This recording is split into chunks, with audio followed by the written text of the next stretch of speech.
week you live in a money pit. Money pit. If your basement needs a pump or your place looks like a dump, you live in a money pit. Money pit. Pick up the telephone, fix up your home sweet home by calling 888 Money Pit.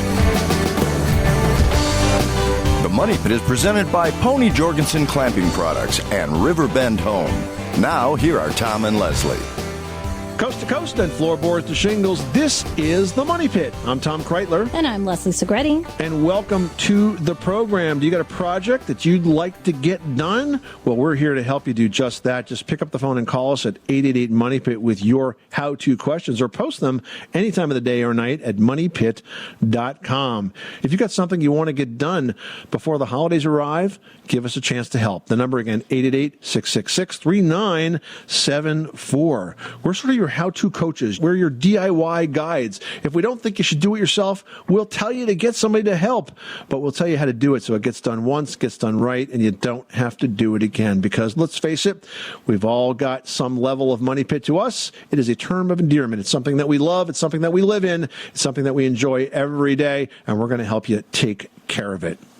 Coming up on today's show, fall may not be the season for planting a new garden, but hey, it's definitely the season for planting new trees and bushes, and that's a project that I'm actually getting ready to take on because I'm giving up trying to keep the deer away from the apparently very tasty bushes that we have now. Oh, they love it. And the best is that they'll only eat up to a certain part, which they can't reach. Yeah. So then your trees all end up looking like these weird lollipops. I have a lollipop holly tree. I'm thinking that maybe I could decorate it for the holidays.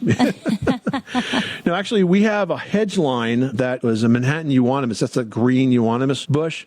And it looked good, for the first couple of years. But, man, the deer really have attacked it. So I'm switching out to the very deer-resistant green giant arborvitae. I just got a shipment of beautiful, healthy, and most importantly, deer-proof green giant arborvitaes from fastgrowingtrees.com.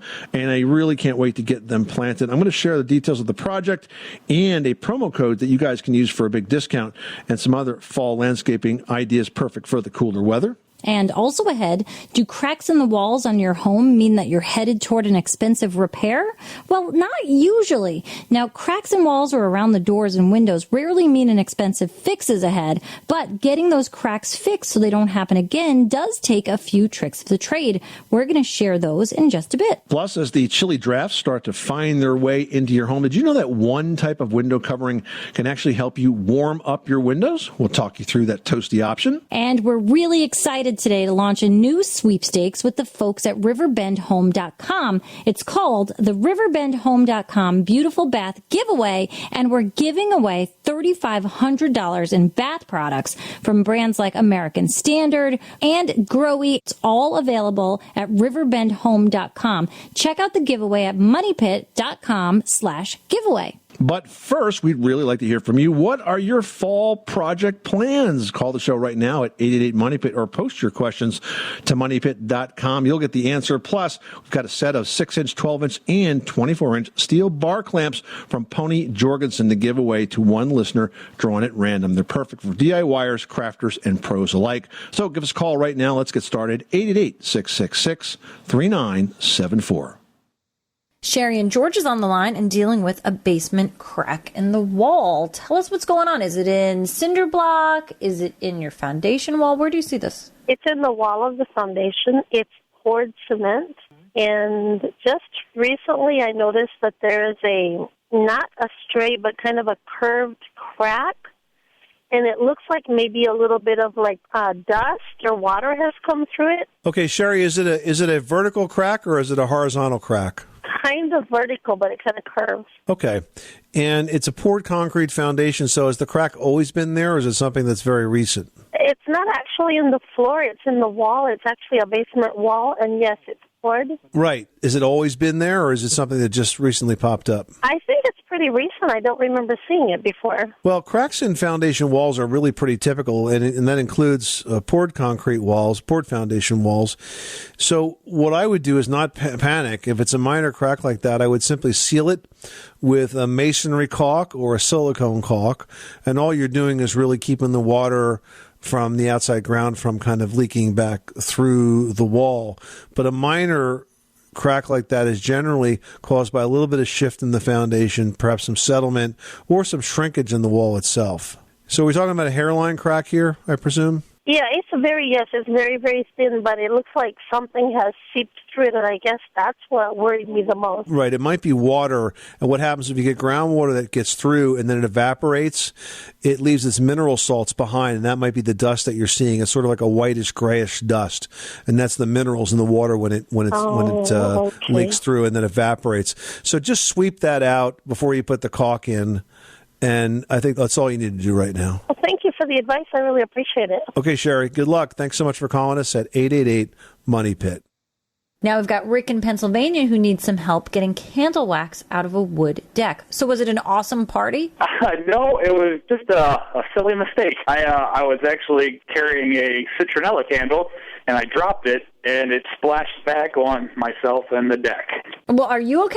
Oh, yeah. This was like a couple weeks ago. I wasn't. Wax all over me in my eyes. It was not pleasant. Oh man. That was a mess. Yeah. All right, so it's splashed all over the wood deck. It's soaking into the wood, I presume? Yeah, I scraped off what I could, but a lot of it did go into the deck. It's a brand new deck, and I did not seal it or stain it or anything. I was letting the wood dry. Well, there is a trick of the trade for pulling wax out of wood that you could give a shot Pull to. wax out of anything. Really, you get anything, wax yeah. on fabric, a tablecloth, on your clothing. This is the way to get rid of it. Okay. So what you're going to want to do is get a clothes iron and a paper bag, and you put the paper bag over the deck, and then you put the hot iron on top of the paper bag. No steam, just a hot iron. Just a hot iron. And what it does is it melts the wax, and it soaks up into the paper bag. Yeah, somehow it magically sticks to the paper bag, but not to anything else. Sort of blots up. Yeah, but just make sure it's a paper bag and not a plastic bag, or you'll get the opposite result. Right. You'll be going for a bigger problem. Yeah. Yeah, and it can be a grocery store bag or like a lunch sack or a shopping bag, like any kind of brown bag. Okay, and just melt it. I mean, it'll suck right up into the bag. All right. Now, I suspect that once you do that and you wait another season or so before you're ready to stain or treat the deck, I would just wire brush that area right over where the wax soaked in before you stain, and I think it'll just go right in there. I don't think it's going to block the stain. Those two tricks will help, okay? I was kind of worried about that, but yeah, well, great. I appreciate you guys helping me out. You're welcome, Rick. Good luck with that project. Thanks so much for calling us at 888-MONEY-PIT.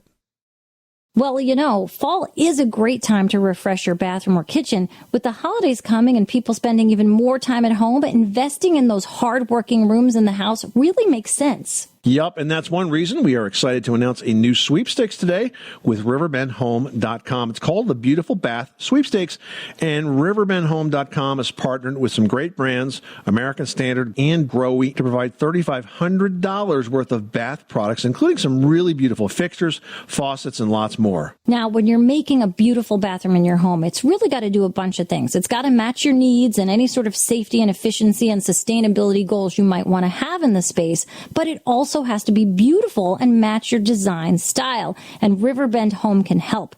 Whether it's a quick bathroom DIY update or an investment in a luxury bath makeover, American Standard and Grohe have quality products for every style and price range. So enter the Riverbend Home Beautiful Bath Sweepstakes today at moneypit.com/sweepstakes, moneypit.com/sweepstakes. You can even share your entry with your friends on social to earn even more bonus entries. Again, that's moneypit.com/sweepstakes to enter.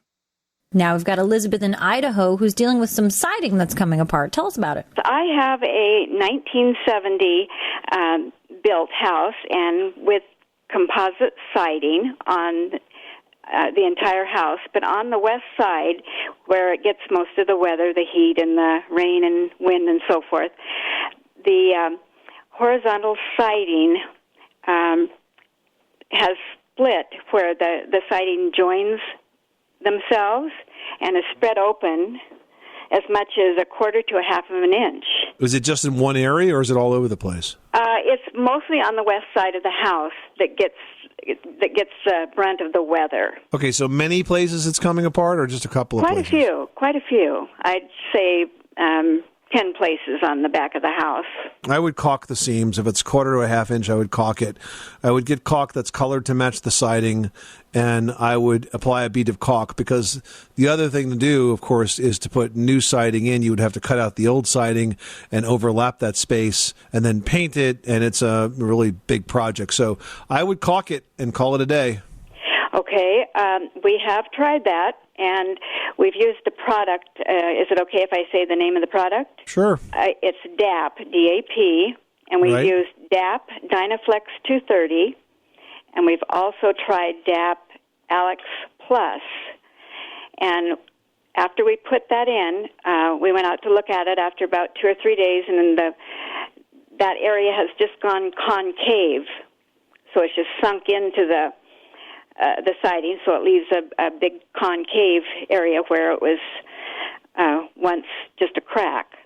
Now, can we put something over that? Should we just keep putting layers on? I think there's a misunderstanding with what you're trying to accomplish here. Okay, what we want to do is keep the moisture from getting in there. And when you caulk, yes, it is going to dry and it's going to shrink and actually sort of fill in very tightly any gap that you have there. You're not using a wood filler, okay? You're using a caulk. And so I would not worry about small concave gaps like that in between the caulk. That's what I would expect it to do. Doing that, if you want to paint it over so it's all the same color, you can probably blend it in more. But that is exactly what it should be doing. All right. Well, it's just kind of unsightly where it comes together. It's just a big, concave area, but it looks better than the crack. So let's hope that's the biggest problem you ever have with your house, okay? I hope so. Thanks so much for calling us at 888-MONEY-PIT, 888-666-3974. So, Leslie, as you know, I have a very old house. It's about 130 years old. And when Sue and I bought the house, way back, 25 years ago or so, a few years into that, we planted a line of bushes. We planted Manhattan euonymus bushes. We wanted them to kind of grow thick and give us a little bit of separation from the road. And apparently, ever since then, I've been feeding deer more than getting beautiful bushes. My deer around our yard just love the leaves on these bushes. And I've put on, deer-resistant sprays. And I've tried old tricks of the trade like Irish Spring soap hanging from the branches. And, look, some of it works for a little while, some of it doesn't work at all, but the deer just keep coming. So we decided that this was the year, this fall, right now, we are going to basically cry uncle and cut everything out and replace it all with deer-resistant shrubs. So I went to fastgrowingtrees.com, which is a site I recently learned about. They're actually the world's largest online nursery, and they are amazing. They have every conceivable variety of tree or shrub you can imagine. They've got shade trees. They've got beautiful bushes. They've got fruit trees, an amazing amount, and they ship them right to your door in just a couple of days. So we ordered Green Giant arborvitaes because they're deer-proof. And I found not one variety, but 3 of them. They have different sizes of these arborvitaes, and the whole order came within just 2-3 days, something like that. It wasn't long at all, and we are now in the process of getting those planted. So happy with the site. I asked them if I could tell you guys about it, and they agreed and offered us a promo code if you'd like to use it for some trees or shrubs around your house. So to get the promo, you just go to fastgrowingtrees.com/moneypit, and they'll give you 10% off. Their prices are already low, so this is a really great deal. That promo code is simply fastgrowingtrees.com/moneypit. It will automatically take an additional 10% off. Check it out and let us know what you think. Laura's up next with a lot of erosion going on at her money pit. Tell us what's going on. Our yard slopes downward from the front to the back, probably close to, well, it's a pretty good angle. I don't necessarily know it's 45 degrees. But when we have a hard rain, the rain comes off of the roadway and just like a river flows down the back to the back corner of the house. Okay. And, we're seeing trees, like the roots, real bad erosion. And I was wondering, what's the best type of, like a retaining type wall? Or is a flower bed, like a large flower bed, something to stop the flowing? Or just like a natural, like if we put bushes down, what's the best would you suggest to help that erosion to to stop. Well, the best thing to do is to interrupt that flow by catching the runoff and running it around the house. And an easy way to do that is with something called a curtain drain. Now, a curtain drain is dug into that sloped area at some point, and I can't tell you where. It depends on how the soil is sloped and shaped. It makes the most sense. But basically, think of it this way.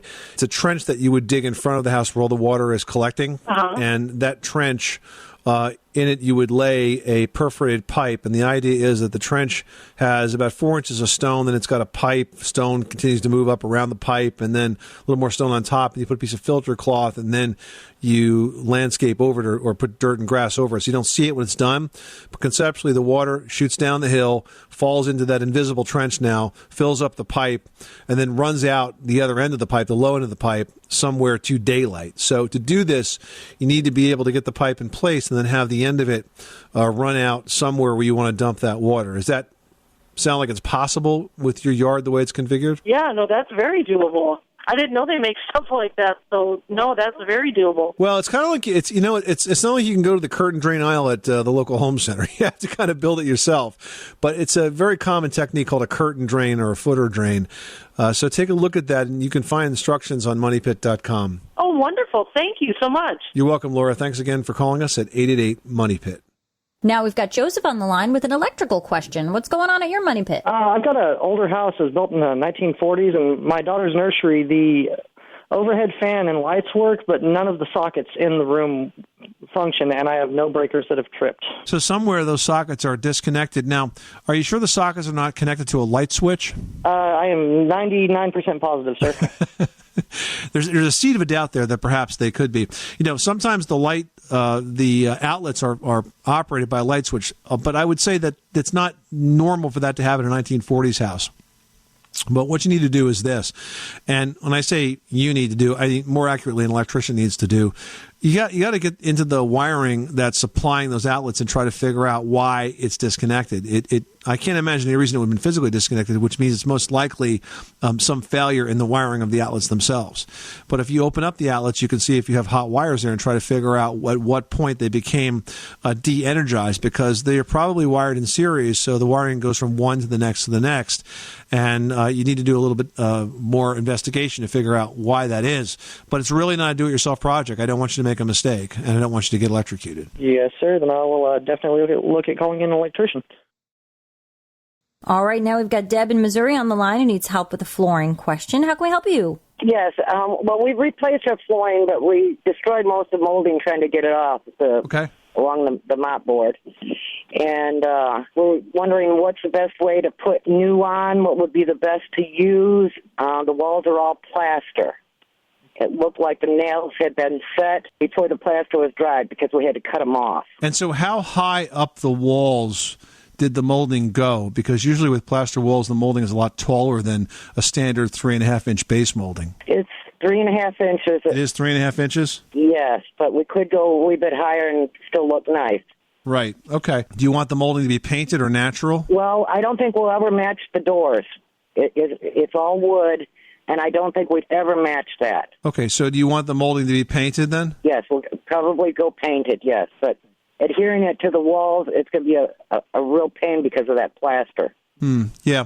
Well, you're going to do it with a combination of trim screws and liquid nails. So you're not going to nail it, okay? What you're going to do is probably the least expensive thing to buy is something called finger joint colonial baseboard molding. It's a very straightforward molding with a little bit of a fluted edge on top. It looks nice, looks finished. Does the thickness matter? Does it have to be a certain thickness to cover a gap between the wall and the floor? At least a 1/4 inch, yes. 1/4 inch? Okay, so all you're going to need is the molding then. Because you could put the molding and then shoe molding over that, which would extend it out to almost an inch. But no, you're going to buy finger joint baseboard molding. Finger joint means it's ready for paint. Now, before you apply it to the walls, I would prime it. So it's a lot easier to paint this molding. In fact, I would prime it and I'd put one finished coat of paint on it, because it's a lot easier to paint it when it's up on some sawhorses than when it's attached to your house. And then when it comes to installation, you're going to, and you know what, you might want to get a carpenter that knows how to do this, because frankly, it's just a lot easier if you know how to make a corner joint, which is called a coped joint. You do it with a coping saw. But the way you attach it is after it's all cut to fit, you apply some liquid nails to the back of the molding, and then you put in only as many trim screws. And trim screws are kind of like drywall screws, except they have a really tiny head like a finish nail. But you only put enough of those in to hold it while it's drying. So you're not going to have nearly as many trim screws as you will nails. And it'll be really solid. And the last thing you do is fill those holes, and you put one finish coat of paint on, and then you're completely done. So by putting the paint on ahead of time, you're halfway there. All you can do is touch it up, fill the holes, one more coat of paint, you're good to go. Okay? Awesome. Thank you so very much. Deb, good luck with that project. Thanks so much for calling us at 888-MONEY-PIT. Well, long before we had walls made of drywall, plaster was the material of choice for wall and ceiling construction. But often older homes settle, and that's going to allow cracks to form in that plaster. Now, if you just go ahead and paint over those cracks, you're not going to solve anything. And then if you think about tearing off all of that plaster to redo it, that's going to be time-consuming and expensive. But there is really only one correct way to make repairs to plaster walls that's going to last and look good. Yeah, so let's just start by describing how plaster walls are constructed. They basically start with, think of it as studs like you would have in a traditional modern wall, except these are very old and beefy studs. And on top of that, they put little strips of wood called lath, or more commonly known as tomato stakes. That's what you would see them as today, right? They're like slats of wood that are nailed all over this studded wall. And then once that's in place, they would basically trowel on wet plaster, and the plaster would sort of get soaked into the lath. It would kind of get behind it. It would hold on to it. And that's how you got this beautiful solid wall, which was great. But let's face it, 100 years later, you get plenty of cracks in there. So how do you fix those without having to tear the whole thing out? Well, there's a bit of a trick of a trade to this. And it starts with something called a Plaster Adhesive Kit. So this is a kit you can order online. And what you want to do is take a masonry bit and you drill holes on either side of the crack, just into the plaster. And the reason you're using a masonry bit is not because you're drilling through plaster, but because it won't pierce the wood behind it, because you don't want that to happen. You just want this to go in the depth of the plaster, which is probably around an inch. Now, once you do that, you vacuum out those holes, and here's where the kit comes in. They're going to include in that something called a conditioning spray, which is a spray bottle with a nozzle, and you squirt some of the stuff into the hole, you wipe off the excess, and once you do all that, then you're going to apply adhesive that comes in a tube. It's kind of similar to a caulking tube. One squeeze in each hole gets that glue between the plaster and the wood lath that it's separated from. And the last step is to pull the plaster tight against that wood lath using screws and plaster washers, which are kind of like a fender washer, but it's designed for plaster. So it's a really wide washer with a small hole in it. You put the screw right through the hole you drilled, and then it pulls the loose plaster against the lath, and you leave it there for a couple of days so that the glue can dry. Then you take off those washers, and then you go ahead and spackle the holes like you would any other hole, prime it, paint it, you're totally good to go, and it will not ever pull out again. So that's the process for permanently fixing a crack in plaster. Too many people will just sort of tolerate it. Not only can it be ugly, if you have cracked plaster on the ceiling and it separates completely from the lath and falls, it's heavy stuff. It's like a chunk of concrete coming down. So if you've got that loose cracked plaster, take the time to fix it. It is really not hard. It is very much a do-it-yourself project, and you'll be a lot safer, and your home will be more attractive as a result. And what is on your fall list this weekend, my friend? There's so many things I want to do. I definitely still have got to take that pool down and then fix the grass, because that yard is an absolute disaster. And I ordered some new bedroom furniture for my older son, because with the homeschooling, the hybrid format, and, he kind of needs like a preteen room to do his middle school his work own in. space, right? Yeah. So we've been going through all of his things. I mean, he has a tremendous amount of nonsense in that room, as every 12-year-old boy probably does. So it's been a lot of cleaning, a lot of organizing. Now I'm prepping the walls. We're going to paint. And I'm even he kind of wants to make like a super cool skateboarder's room, and he wants to do some graffiti. So I found a great image of graffiti art that kind of felt very skateboardy, sort of SoCal. And I had it printed on sticky back vinyl. Oh, cool. So I'm going to do one wall in this sort of graffiti print. So I've got a few weeks before the furniture arrives, because apparently every person was buying a desk across the country. And so we've been waiting, 2 months. Now, will you be able to remove that sticky back, very cool skateboard art when he decides that he's outgrown a skateboard? I do. So when I order it, I get the, it's not the permanent adhesive. It's sort of, it's not a light tack either. You're going to put it up and it's going to stay. It's not going to sort of roll back. But when you want to take it off, it's not going to damage the wall. Hey guys, if you're a DIYer or a pro, we've got a fantastic set of products we're giving away today to one listener. It's a set of 6-inch, 12-inch, and 24-inch Jorgensen bar clamps worth $90.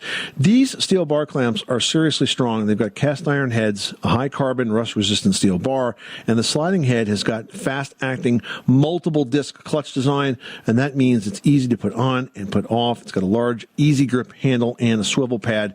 It's worth about $90 for all these clamps. This package is going out to one listener drawn at random. If you'd like that to be you, you got to do one thing.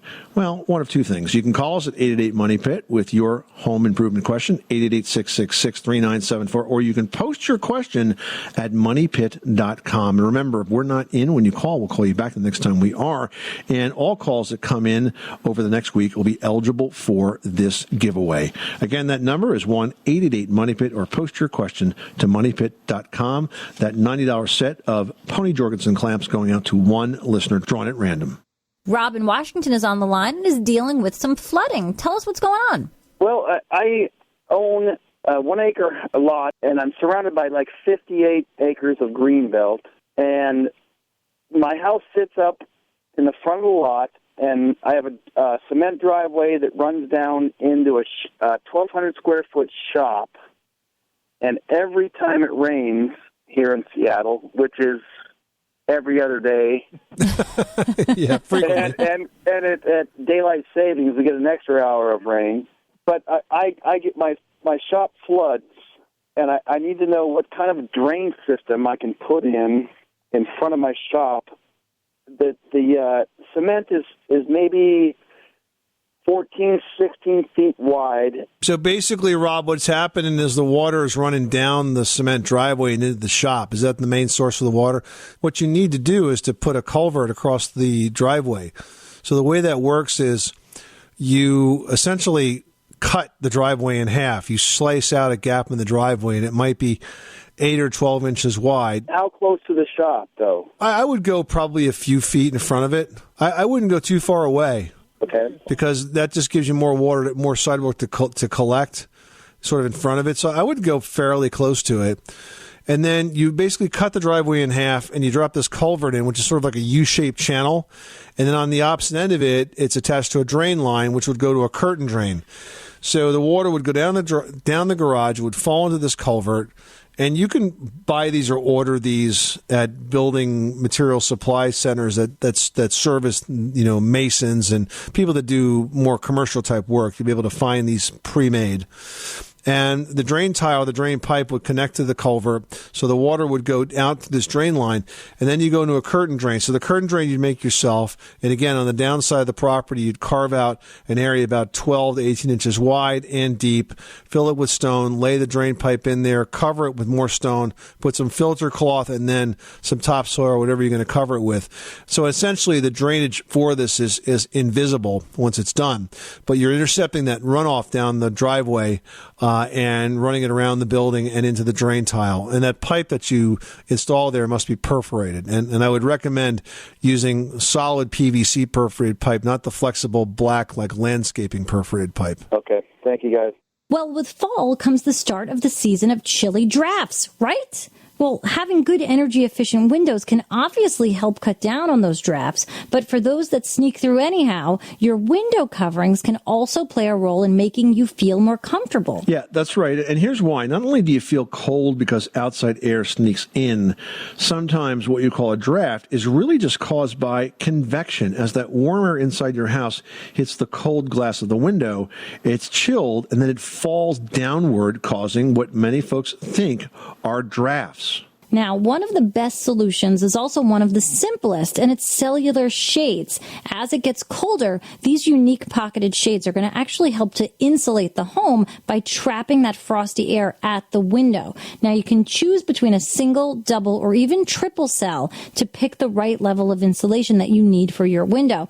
In the summer, these same shades can actually cut back on the heat that comes into your home by almost half, and that's going to save you money on your cooling costs as well. And you can also combine the Cellular Shades with drapes or curtains. That'll give you an even stronger barrier against the cold. And remember, warm sun shines in from the south and the west. So when it comes to adding layers, windows facing north and east should be your priority. Those are going to be the coldest and will likely be the source of most of your discomfort.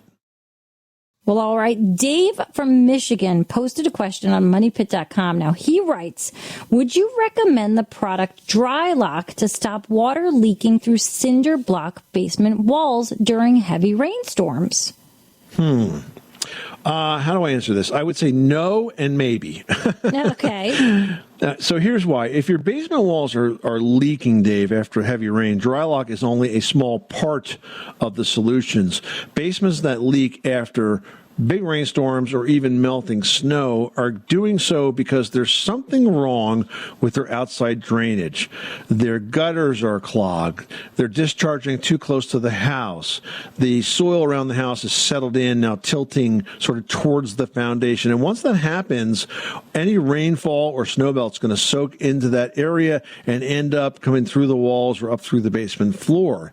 And Dry Lock is not going to stop that leak. What it really should be used is sort of, I think, the very last step, Leslie. It's going to stop the normal soil humidity from getting through. Right. Like the condensation and stuff. Yeah. And the concrete wall, I mean, the cinder block walls are very absorptive. They're hydroscopic, so you do get moisture that will just naturally wick its way in. But if you get a lot of water, it's not going to stop a huge flood. Your house is never going to float, no matter how much of that stuff, you put on. You got to fix the drainage problems first.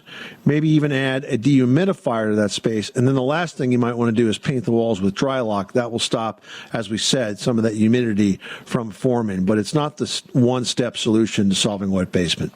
All right. I hope that helps you. Now, we've got another post here from Brandy who writes, are all wood cabinets worth the extra cost compared to wood fronts and MDF for the box? Well, I think the answer is it depends. You can get a very good quality cabinet with an MDF, which stands for medium density fiberboard, for boxes that can last actually a long time. Your best bet, I think, Brandy, is to shop the cabinet quality over the materials. I wouldn't discount cabinets just because the box is MDF. There are lots of different types, all with their own price points.